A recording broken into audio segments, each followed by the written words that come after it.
Thunder Bay's economy has changed a lot with the closure of paper mills and grain elevators, along with layoffs from the railway. So health, research, and education have really taken their place.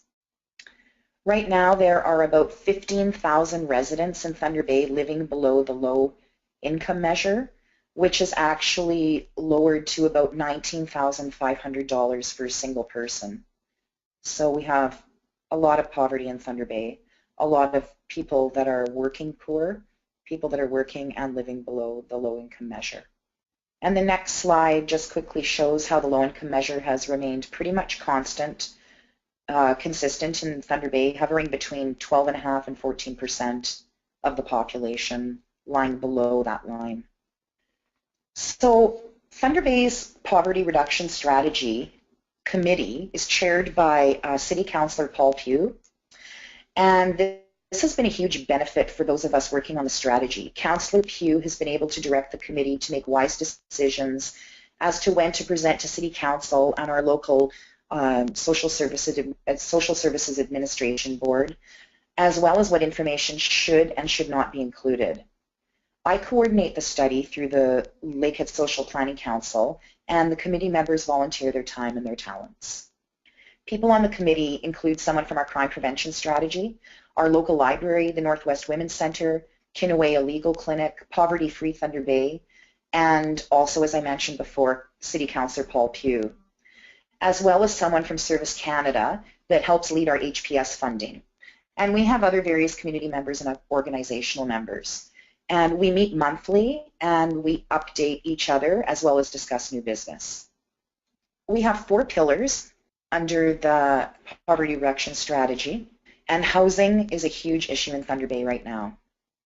We are at about a 2.3% vacancy rate, and in previous years the vacancy rate has been as low as 1%.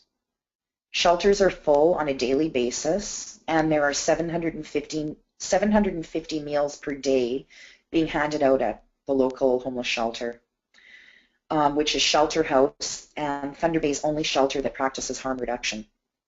Thunder Bay will be taking part in the point-in-time count, so hopefully the data gained from that will help our local initiatives. We are also taking part in the 20,000 Homes campaign. The Aboriginal CAB in Thunder Bay is a housing first community, so we're working together to help lead the way for all of Thunder Bay to soon be a housing first community. Thunder Bay will also be taking on a living wage calculation in the near future. We're working with organizations in the community that help meet the goals under this pillar.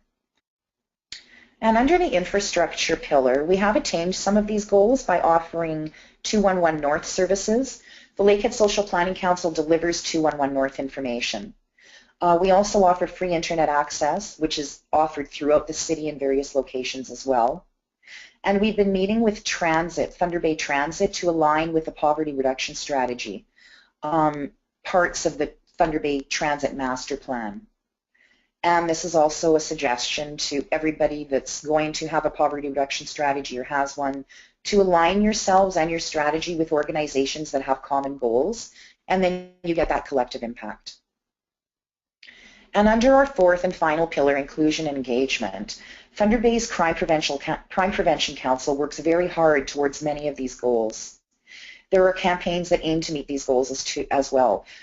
We have ambassadors in Thunder Bay right now greeting people, walking around neighborhoods. There are also welcoming initiatives for new students to Thunder Bay, as well as welcoming initiatives for new residents. Our City Hall is also getting involved. There's an initiative whereby staff at the City Hall welcome others into the community.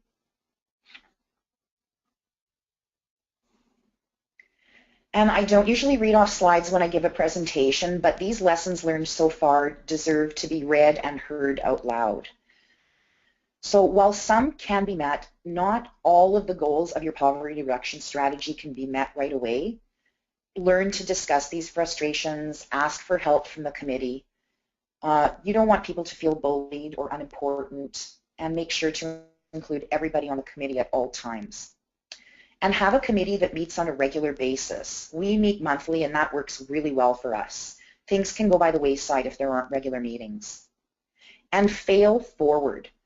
So some initiatives will prove to be great and others will fall flat. Learn from those mistakes and look at it as a jump forward because you just have more knowledge now.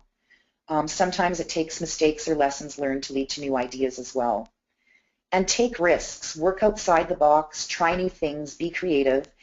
And finally, and very importantly, utilize people with lived experience. They need to be involved in poverty reduction strategies and also use your own lived experience too.